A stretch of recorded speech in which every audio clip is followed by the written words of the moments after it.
Bueno, convoco ahora a Luis González Victorica, ingeniero agrónomo, socio de Casenave y Asociados, director del programa de siembra, expresidente de ASAGIR, para que nos dé la visión del sector de la producción agrícola.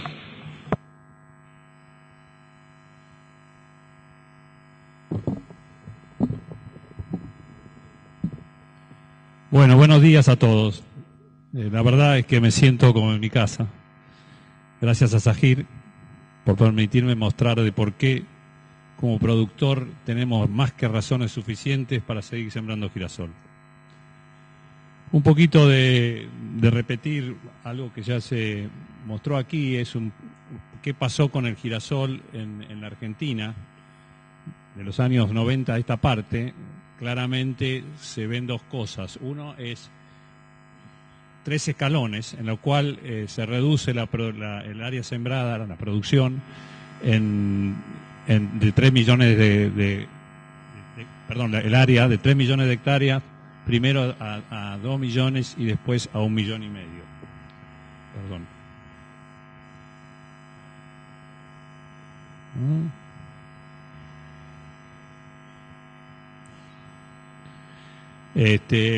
Y bueno, en las últimas 6 campañas estamos en el orden de 1,5 millones de hectáreas. Es evidente que ha habido una reducción del área y una reubicación de la producción.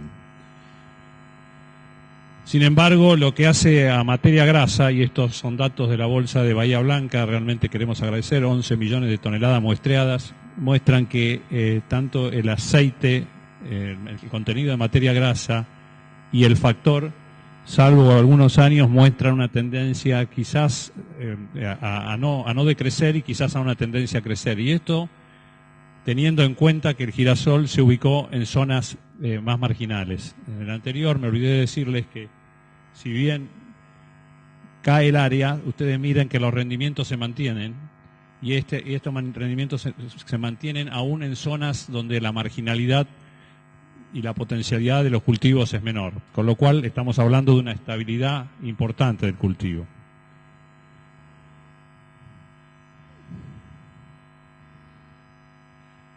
Entonces, el cultivo presenta una serie de amenazas, la competencia de otros cultivos, y la verdad que para mí esto no debiera ser una amenaza, porque pensar que la diversificación no es un punto importante de la producción agrícola de un país, creo que es equivocarse y mucho, con lo cual es bueno que haya competencia de otros cultivos.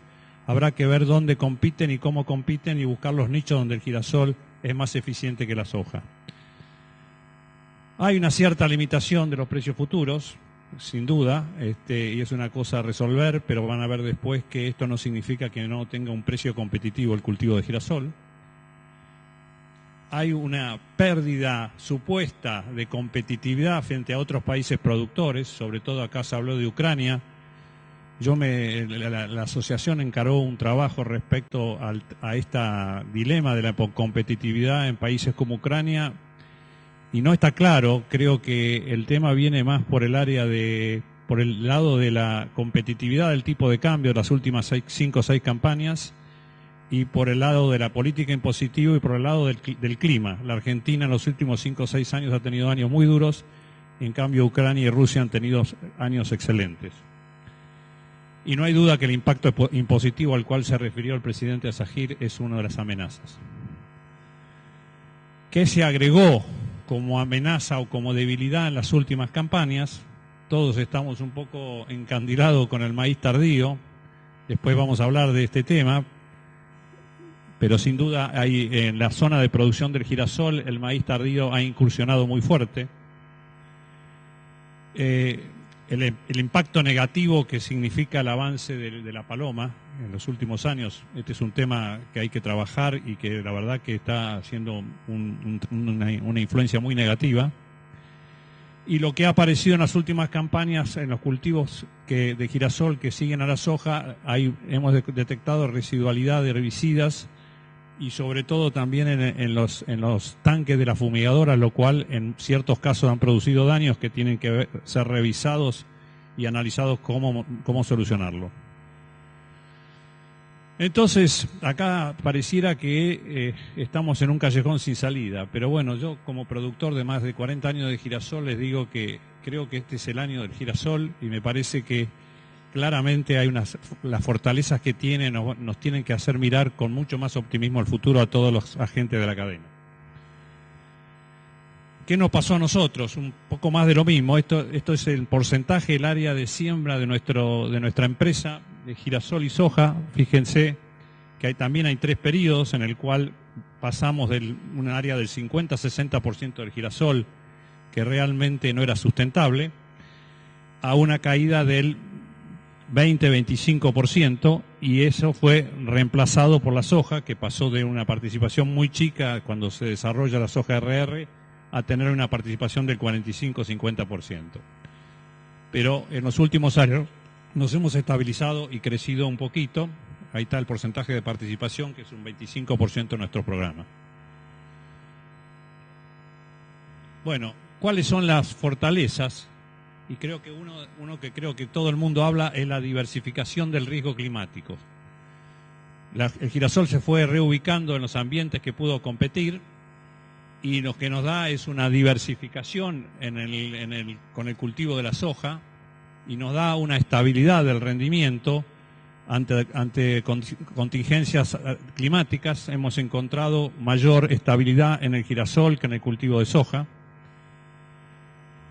Y ahí, en todo caso, estamos mostrando justamente lo que pasa en una zona típica girasolera, como es Catriló. Fíjense lo que pasó en la campaña 2008-2009 para el cultivo de la soja, y el girasol logró sortear este problema climático y mantuvo una estabilidad. Si miramos el coeficiente de variación en los rindes de esta serie de años, estamos en un 35% en la soja y un 20% en el girasol. Eso nos está hablando de una estabilidad en el rinde que nos da seguridad en muchos nichos de producción del área girasolera sojera. Y un ejemplo para una rentabilidad del 15%, ¿qué rindes en la zona de Catriló tengo que obtener a los precios esperados, que hoy son $310 la soja, 285 el girasol y 165 el maíz? Y bueno, ustedes dirán qué es lo que es más posible lograr, si 20 quintales, 20,8 quintales de soja o 19,4 quintales de girasol. Pero sin duda hay un efecto, que es el flete, que juega a favor del girasol, tanto en lo que hace a cantidad de kilómetros a recorrer y lo que es el impacto de la bonificación.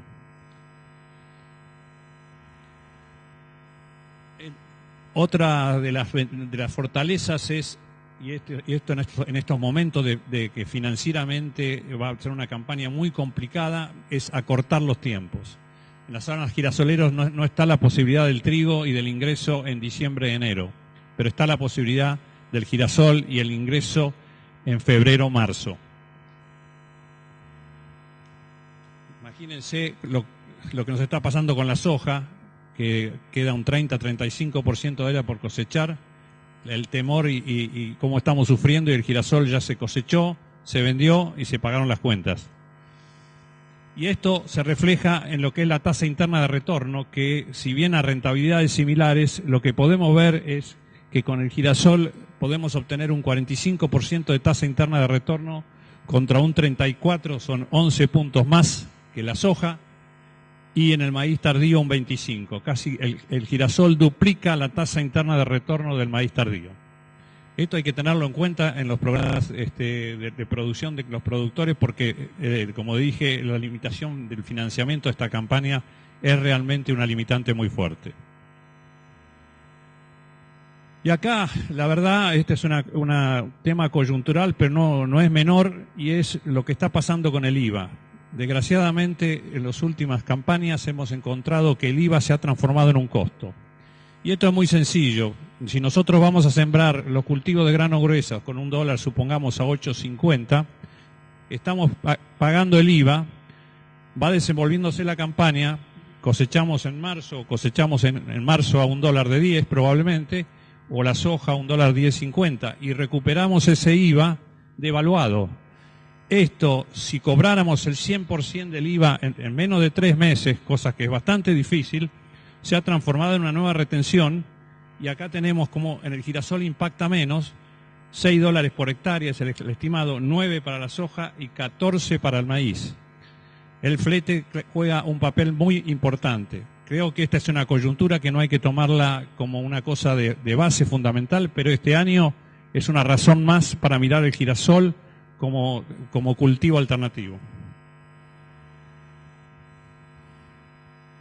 Porque, como mostramos, es una diversificación en el mercado. Tenemos la posibilidad de vender con una prima respecto a la soja. Ya termino. Y la posibilidad también de los specialties, como son girasol confitero y girasol oleico, que se pueden obtener contratos con precios fijos.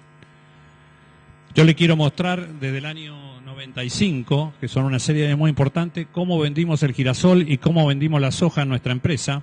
Y claramente en esa serie de más de 20 años, el girasol siempre se vendió, salvo en 2 oportunidades, con una prima sobre la soja. Quiere decir que hay mercado, hay precio y hay posibilidad de tener un resultado muy interesante. Y además, el tema de esto está incluida la bonificación, lo que significa la bonificación en la amortización del flete. Bueno, otras diversificaciones en organización, logística y época de siembra. Diversificación en lo que es el control de maleza, la incorporación de los materiales Clearfield. Entonces termino diciéndoles, el girasol es un cultivo estratégico, competitivo y posicionado para muchas áreas de producción, en un año que se potencian sus fortalezas. Recuerdo bien cuando asumí la presidencia de ASAGIR en principio de 2008, el girasol pasaba por una crisis. Se sembró con $200 y se cosechó con 340. Ucrania y Rusia tuvieron una sequía, Argentina bajó la producción. ¿Qué es lo que va a pasar este año? Y me parece que hay condiciones bastante similares. Así que a mirarlo con cariño, ASAGIR, el camino para hacerlo crecer. Muchas gracias.